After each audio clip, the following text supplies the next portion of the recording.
Bonjour ou bonsoir, tout dépend à quelle heure vous regardez cette vidéo de votre chroniqueur habituel de l'ODJ Média et de la web radio R212. Ma chronique d'aujourd'hui s'attaque à un sujet dont tout le monde parle au Maroc. Nous voulons tous l'État social comme Sa Majesté le Roi l'a voulu et décidé, mais pas une santé à deux vitesses comme le gouvernement semble le réaliser.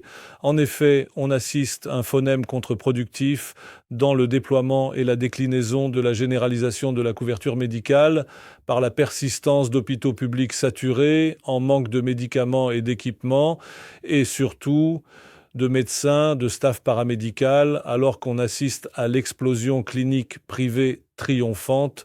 Entre files d'attente interminables dans les hôpitaux publics et confort immédiat dans les cliniques privées, la médecine marocaine se vit aujourd'hui comme une fracture sociale criante.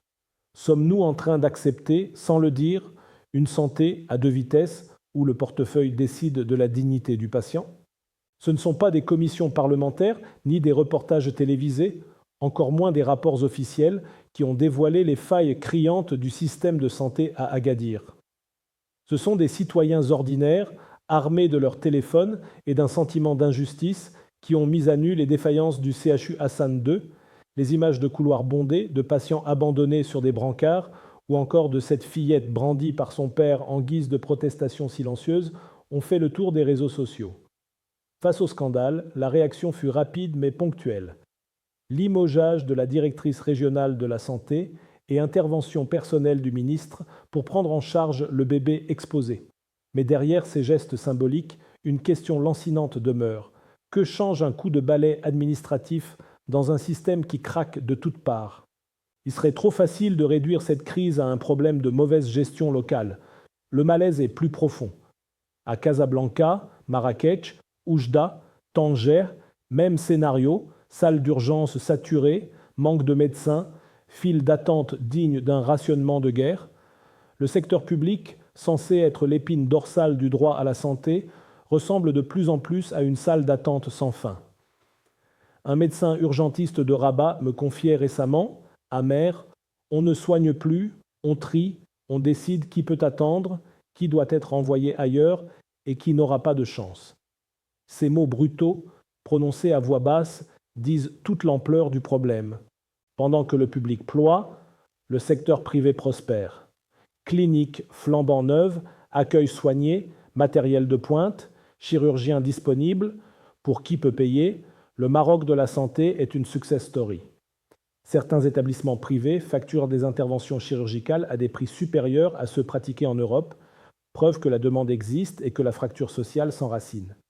Une famille de la classe moyenne, confrontée à une urgence, n'a souvent que deux choix: s'endetter pour obtenir un soin rapide dans le privé ou se résigner à l'attente interminable dans le public. Une équation injuste qui met en lumière une médecine duale, la santé comme service public et la santé comme produit marchand. Le cas d'Agadir est emblématique. Aziz Akanouch est à la fois chef du gouvernement et président de la région. Les critiques se sont naturellement cristallisées sur lui, accusé de fermer les yeux sur la détresse d'un hôpital régional censé symboliser l'offre publique. Pourtant, même en changeant les directeurs et en sanctionnant quelques responsables, les maux persistent. Manque de ressources humaines, fuite des médecins vers le privé, sous-financement chronique. Les syndicats de la santé rappellent que le Maroc consacre à peine 6% de son budget à la santé, loin des 12% recommandés par l'OMS. Dans ce contexte, comment prétendre à une couverture sanitaire universelle digne de ce nom? Depuis 2021, le Maroc a engagé une réforme historique, la généralisation de la protection sociale. Des millions de citoyens supplémentaires sont désormais couverts par l'AMO, assurance maladie obligatoire. Sur le papier, c'est une avancée sociale majeure. Mais dans la réalité, disposer d'une carte d'assurance ne signifie pas forcément avoir accès à un médecin ou à un lit d'hôpital. Un citoyen de Taroudan, rencontré récemment, me disait « Ma carte d'AMO, c'est une illusion. Je la montre, on me dit d'attendre 2 mois pour un spécialiste. Si je veux vraiment être soigné, je dois payer au privé. » Son témoignage illustre le risque d'une réforme inachevée, un droit reconnu mais pas effectif. La santé, plus que l'école ou les infrastructures, est devenue le thermomètre de nos inégalités. Dans un pays où la jeunesse aspire à la dignité, et où la diaspora compare avec amertume la situation ici et en Europe, chaque scandale sanitaire résonne comme une claque collective. Et pourtant, il serait injuste de noircir tout le tableau. Des progrès existent. Nouveaux hôpitaux en construction, digitalisation des services, montée en puissance des CHU régionaux. Mais ces avancées sont trop lentes et trop inégalement réparties. Doit-on se résigner à cette médecine à deux vitesses, comme si elle était une fatalité marocaine? Rien n'est écrit. Le Maroc a déjà montré qu'il pouvait réformer en profondeur des secteurs complexes, comme l'énergie ou les infrastructures. La santé ne devrait pas être l'exception. Le véritable défi n'est pas seulement budgétaire, il est aussi moral et politique. Accepterons-nous que l'argent continue de décider qui a droit à une vie sauvée et qui doit attendre la mort dans les couloirs des hôpitaux publics? La crise d'Agadir aura au moins eu une vertu, réveiller les consciences. Les réseaux sociaux, imparfaits mais puissants, ont rappelé que derrière les statistiques se cachent des vies.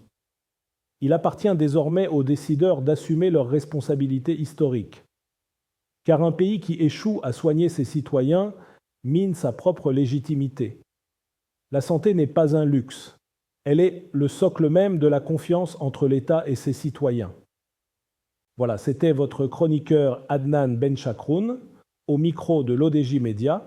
Je tenais absolument à partager avec vous ce sujet qui nous concerne tous, avec la conviction que mes propos sont là pour ouvrir le débat, même s'ils peuvent être contredits demain ou paraître dépassés après-demain. C'est le jeu de la chronique, prendre position, quitte à se tromper, pour mieux avancer ensemble. On se retrouve très bientôt pour une nouvelle chronique, toujours avec la même liberté de ton et le même regard critique. À la prochaine, si vous le voulez bien, et n'oubliez pas de vous abonner à notre chaîne YouTube LODJ24 pour ne rien rater. Vous êtes chaque jour plus nombreux à nous suivre, et c'est ce qui donne tout son sens à cette aventure.